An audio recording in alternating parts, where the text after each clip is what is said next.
Yes, guys, welcome back to another episode on the Kickoff Conversations, Everything Sports. Today, I am joined back with the lovely Simran. Don't judge a book by its cover because even though she looks pretty, she'll probably take out your tooth if you do happen to Yeah. piss her off by insulting Real Madrid. So, welcome, Simran. Welcome aboard. Thank Today, you. we are going to be talking about, I think we'll start it off with cricket and Yeah. what's going to happen this coming weekend. This is something that I'm really personally very excited about. It's between India versus Pakistan. The It's much awaited match. The yeah, most absolutely. the One of the most most viewed awaited games.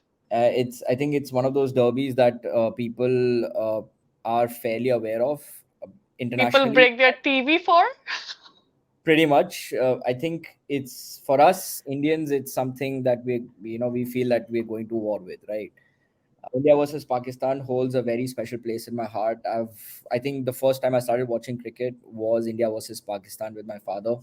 It is something that holds a lot of sentimental value. It's a very emotional game between the two nations.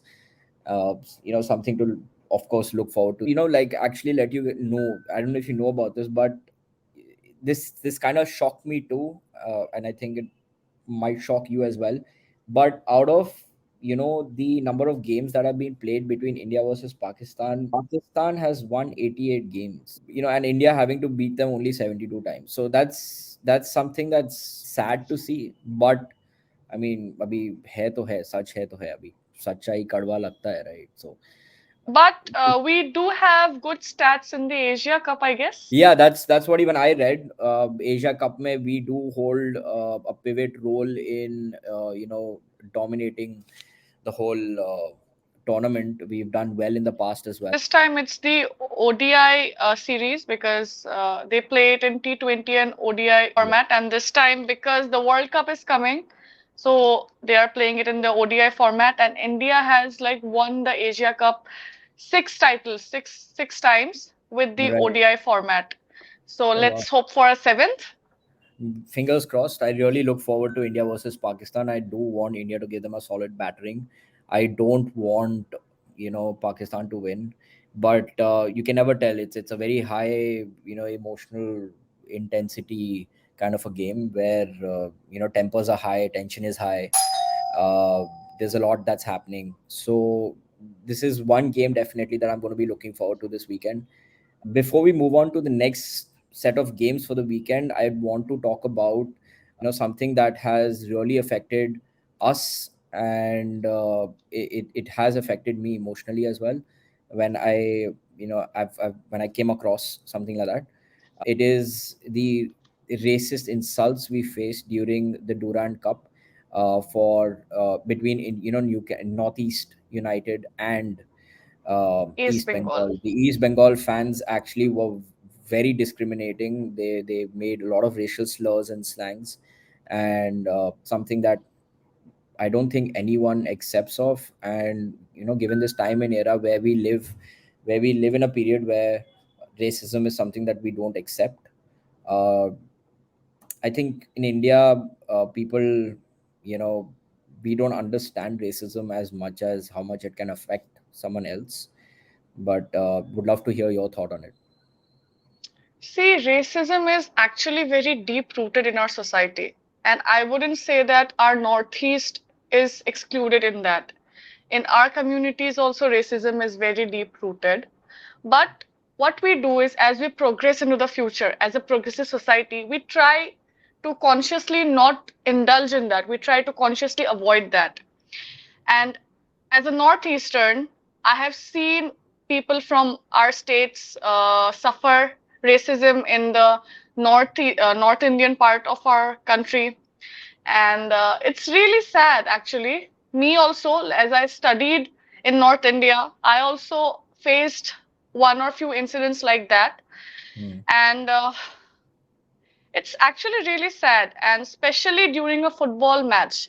See, I know it gets really heated, the fans get agitated, especially when it's a match. It was a semi-final, and it was head-to-head clash.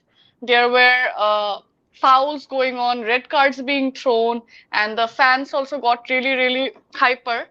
But it is okay as long as it doesn't reach to a level where you cannot accept the slangs, right? You can, मतलब कि गाली तो सब बकते हैं, मतलब कि एक दूसरे के साथ मैच हो रहा है, the Yeah, yeah. opposite I fans, mean, that is वो fine. I mean, वो तो होता ही है, but then यार getting that racist and saying, exactly. So because of the way we look or the way we are seen for the mainland India, ऐसे racist attacks करना, which is firstly that is so wrong, and then also going forward to threatening to rape, right? That also I've seen. So it's really sad. And actually, just like every fan base has this set of fans who like pollute the whole fan base. We have seen it with European countries as well, especially Spain, who is known to be a racist country, and even France for that instance, and with their fans known as the ultras, right? That section who can be as racist as they want. The yeah, they're same thing brutal. Yeah, happens. Yeah, the same thing happens here. And just for those few people, we get to suffer, we get to feel bad. Uh, and I hope that the officials they take action and they ban those people, they identify those people and they ban them from entering because it pollutes the game that we love. We yeah, go there to absolutely. enjoy, we go there to have fun, and Northeast United actually from the history we actually haven't had this much success. For the first time, we reached the semi-finals of a Durand Cup. So it was a big deal for us, and for us to lose this way was also heavy. And then on top of them, we had to face racism.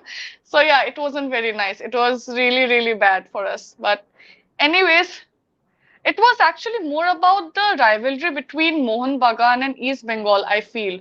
Because the news reports also came that many of Mohun Bagan fans were also there, and they also tried to accelerate that. They also tried to put ghee in the fire and misbehave with the Northeast fans so that the East Bengal fans look bad. I have also read articles like that. I don't know, anyway, whatever it was, it is wrong. It is absolutely not okay. Racism is racism at the end of the day, and it shouldn't be accepted. In India, Yes, we take it very casually. कोई बंदा अगर yes, dark हो तो उसको बोल देते हैं, "Hey, Kullu इधर आ." exactly. It is very common. I've myself seen this happen when I was studying, in a boarding school where if we had someone from Northeast, they'll call them Momo and stuff, and that is absolutely very derogative. It's downright disrespectful, and it shouldn't be accepted. And I completely agree with you. It's very hurtful. I think what happens in tournaments like this is there are few set of fans that make the whole community, the whole fan base look stupid, and the entire fan base actually feels responsible because of this issue. Yeah, even I hope that these people that had passed these racial slurs, that had said that, had passed these comments of raping and attacking Northeast fans, is they should be banned, they should be heavily penalized. In fact, I feel, तो मेरे को तो actually लगता है कि पकड़ के locker में जो धुलाई करना चाहिए ना इन लोगों के साथ, तब जाके सुधरेंगे लोग, वरना ये I know. I don't think there is putting a hefty fine on it also might help in some way, so that they realize that the cost is heavy. पिटना तो चाहिए इनको, पकड़ के कूटना चाहिए, I इनको know, I अच्छे से know. मारना चाहिए. Anyway, so I'm extremely sorry uh, for what you have faced in your past, and for Northeast fans, we are extremely sorry to have them go through this. People should learn and understand that passing racial slurs is not acceptable. Also like to request the Northeast United fans, because when we receive racial slurs, we tend to reciprocate and mirror that. And I've seen our fans also pass comments like Bangladeshi immigrants and those words used for the East Bengal fans. And at the end, if you mirror that, you are also at fault. So I'd like to request all the Northeast United fans to not indulge and actually only oppose what that is wrong. So that's all. Yeah, I completely agree with that. So let's move on to the next fixture of the Durand Cup. I think that was ongoing at the moment. We've just happened to hear or actually read the news that Mohan Bagan beat FC Goa to qualify for an Yeah, all, Kolkata Derby. I remember we had briefly spoken about the Kolkata Derby in the past, where it yeah, is, I think, one of the biggest derbies in India, Indian football. and Biggest in Asia top and the in biggest biggest in derby. Asia as well, and in the Yeah, top 5 to top 10 derbies in the globally. world. Yeah. Right. So that's something that I'll also be looking forward to. That there's going to be one cracker of a game. Be, a thrilling, exciting game, and I don't want it to end on like a 0-0 and then drop into penalties. I want it to be a. Yeah, I'm that's never fun.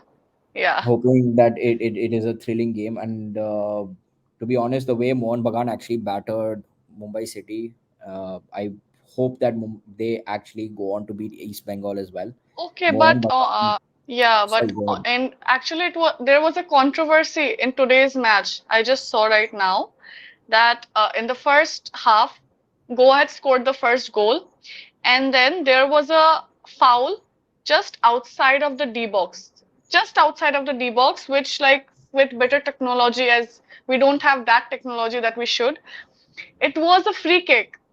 What we fans perceived, but after the fights and discussions, a penalty was given on that foul.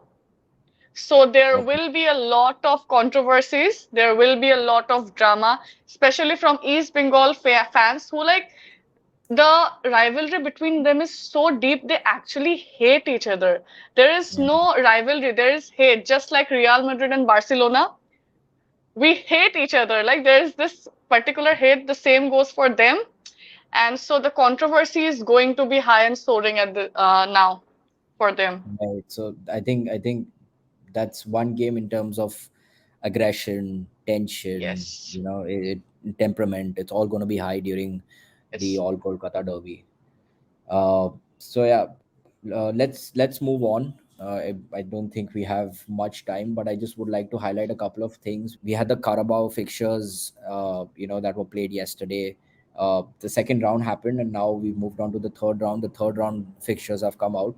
There are quite a few number of teams that you need to look forward to.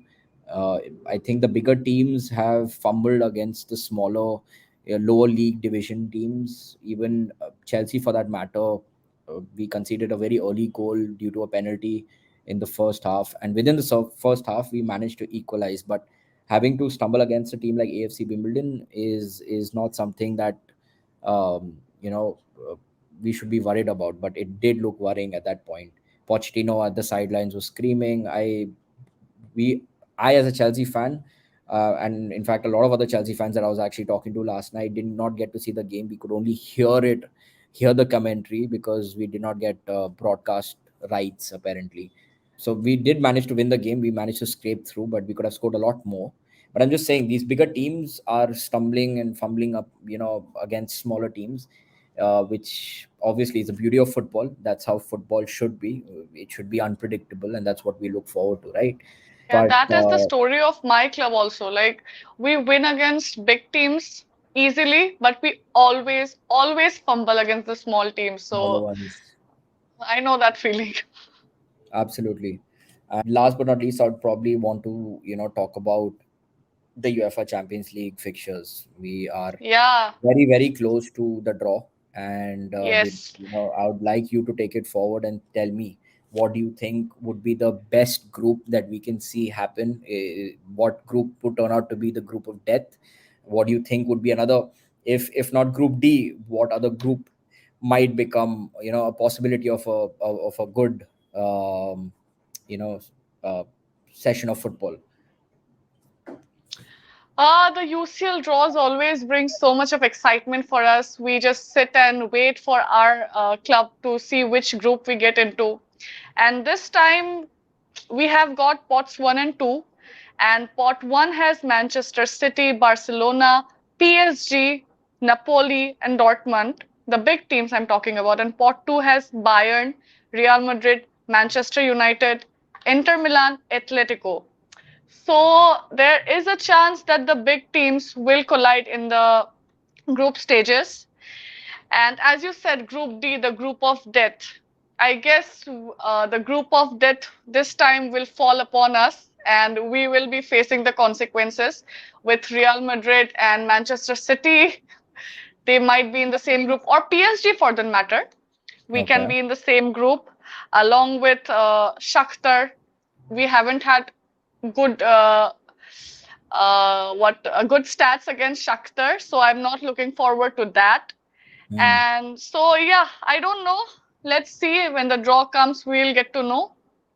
No, so I actually stumbled across some posts that I'd seen on the group of death being Man City, Real Madrid, Galatasaray, and AC Milan. Now, if that actually happens, that will be one act like a proper solid group of death. You know, all the best teams across Europe are battling it out. Who do you feel might just stumble? Do you think Real Madrid in that form might stumble, or because Real Madrid is in the Champions League, they're a a par above? So do you think that they'll be you know winning that group stage? They'll be topping that group stage, or do you think they'll be you know scraping through? Uh, the last time I remember, we were close to going to the Europa League was the year we won the Champions League. Okay, That season only. right. Uh, s- Actually, no, no, it was the previous season. I'm wrong. Yeah, no, no, no. So Okay. it was before that season. Zidane was our manager, Hmm. and we were almost done. So we were going to the Europa Leagues, and all the pages, they posted that welcome. Even the official Europa League page, they, tweeted like, you are well, we will be They're welcoming always you welcome. soon, Yeah. Real Madrid, right? And at the last moment, we did miraculously, and we actually topped that group. The Right. last match. Yeah, so I don't think Real Madrid will be going to the Europa League. When it comes to Champions League, I know we not always do well, we don't always win it, but we always do average. There is not Right. one season where you can say that, oh, they just, didn't do good. As long as I remember watching it, because before Ronaldo came, I guess for the past 3, 4 years before Ronaldo came, we were exiting in the round of 16. But after Ronaldo entered, we were always going to the semifinals. It was 6 consecutive semifinals for Real Madrid before we won it. And after that, also, we have been reaching the quarterfinals, semifinals, and we have not lost a final, but we did lose it way back against Liverpool only in Paris. But so I hope that we will pull through. But I believe if City are in our group, Manchester City will be taking that top spot. Tough spot. And I don't say it happily, and I absolutely do not like Manchester City. But we have to accept the fact that what Manchester City has built in the last 5, 6 years, what Pep has done with that team. And yeah, Absolutely. people do criticize them for spending so much on getting players, but it's not always about the money. Like Pep did build a team. He Absolutely. had to do permutation and combinations. He had to bring in players. Some worked, some didn't work. But there was a lot of hard work also for them to Right. reach this level. So, yeah, as of right now, Manchester City will be first. We will be second, and AC Milan and what did you say the And last Galatasaray, the Turkish Galatasaray? Yeah, giants. yeah, yeah, yeah, yeah. AC Yeah. Milan will probably play for the Europa.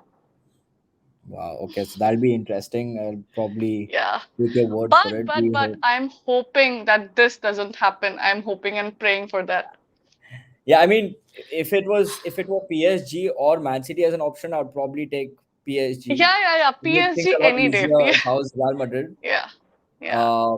But of course, Man City has been a team that now has dominated at at Europe level. They've won the Champions League, and um, as you rightfully said, Pep has invested a lot of time into this team. He's made the right investments. Also, he's brought in the right talent, the right players.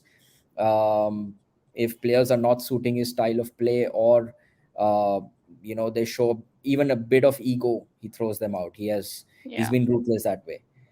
So yeah, if Man City do happen to draw against Real Madrid within the same group, then yes, Man City, we both expect it. As much Yes, as we hate yes. to say it, but they are going to go first. Then probably Real Also, I'd Madrid. like to ask you as Newcastle have arrived in the Champions League. How do you Hmm. think they will do in this season? Thanks for asking this question. I recently started watching this documentary called We Are Newcastle, and I saw how the Saudi consortium came in, they bought the club, and how they work, how they function, how Eddie Howe as a manager is very smart in terms of building the team. Even the management, the upper management of the Saudi consortium said, when they were asked why did you select Eddie Howe and not someone else because he got relegated with Bournemouth, they mentioned that if he's gone down with Bournemouth, he actually knows what not to do to get relegated. And Newcastle at that point were at the they had a 76% chance of getting relegated that season, and they went on to coming 11th. After that, the season after, they came third. They reached the Carabao Cup final. So he really turned the team around. He brought in the right players, Alexander Isak from to scoring those goals from Gimenez, Almiron's picked up. Like he's like the Santiago Munoz that we all looked at. So he's brought in the right set of players. He's molded a very good squad. I think Newcastle this season also in the Premier League they've done well. It's not like they've not shied away from giving a tough fight. Even when it came against Man City, they gave them a tough fight. They did not let them score as many as goals that Man City usually does, right? So that's something I'm actually excited about. Newcastle might do well, and they know that because they're in the Champions League, right before the transfer window ends, they make another signing or two. But they've made the right signings also this season by bringing in Yeah. players like Harvey Barnes. I mean, what a signing, what a talent, right? Made the right signings. They've got the right players. They've got the squad depth this season. I think they'll do well. As I'm just hoping that they fit into a good group that lets them develop and takes them far enough to have us applaud the efforts they've put in. So yeah, let's hope. And as your team is not there as of right now, whom will you be supporting? I hope Probably you say Newcastle. Madrid, Real Madrid. Probably Newcastle from the English perspective, Okay. but I've told you this earlier in the podcast that I earlier mentioned. Also, I'm a fan of Real Madrid. I will be supporting Real Madrid even if it is against Man City or AC Milan or Galatasaray or whatever team that comes in that group. We're going in with no signings, no star signings. So yeah, we need all the luck we can get. Absolutely, absolutely.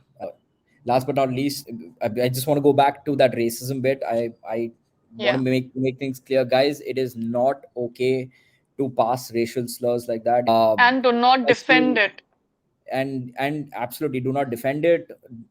Speak up, speak out, speak loud. Yeah, I would like to end the podcast by by saying that. And thank you, Simran. Thank you for being here with me today. It has been an absolute pleasure. Thank you for Yeah. highlighting some things that are actually very important to be spoken about. Thank you guys for tuning in. If you're new to the channel, please like, subscribe to the channel, and Please, we please do, really, guys. Like it'll mean a lot to us. yeah, it actually does mean a lot to us. We really appreciate it. It'll legit not cost you anything to subscribe to our channel. Drop in a like. Please watch the video till the end if you can. It will help us grow. We are also coming up with another podcast in which we'll be talking about a couple of Yeah. predictions. I would like to let you guys know that are We'll going to be be. having guests over. Yeah, actually, yes. We'll be having guests over on the podcast who will be talking about what their thinking is about their club, if their club needs to do better before the transfer window ends, or if their team is good enough to, battle it through the season. So, thank you for tuning in. It was a pleasure hosting you, Sim. And stay tuned for many more podcasts with Kickoff Conversations. This is your host, Pranav. Bye bye. And this is Simran. Bye bye.